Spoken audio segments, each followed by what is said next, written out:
Castelao. Un idioma non nasce pola vontade xenial dun grupo de homes, nasce pola predisposición psicolóxica dun pobo que en condicións históricas favorables crea unha cultura e a súa correspondente maneira de expresión. Predisposición psicolóxica. E vos mirade como tan as cabeciñas. Teño en YouTube unha playlist sobre a socialización neoliberal.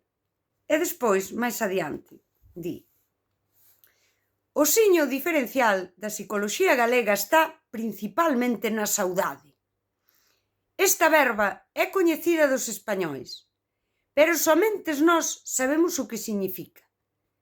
Este significado ninguén acertou a expresalo, nin sequera Rosalía de Castro, que foi o corpo mesmo da saudade. Pero a saudade existe e anda sempre connosco. Pois eu xa estou nomeando. Recuperar o carácter filosófico da xeración nós. A psicoloxía do pobo. Mirade como vos relacionades co resto das persoas, porque é exactamente como vos estades relacionando coa lingua e a cultura. Se estades consumindo vínculos, usando persoas e facendo next a cultura, estades a facerlle exactamente o mesmo.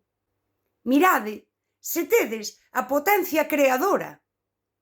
E iso non quere dicir que tú quedes unha pandeireta.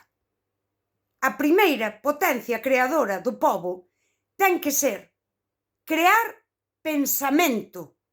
Hoxe, o mesmo Castelao dixo: non, a Galiza do futuro non depende da historia, desa sucesión de acontecementos.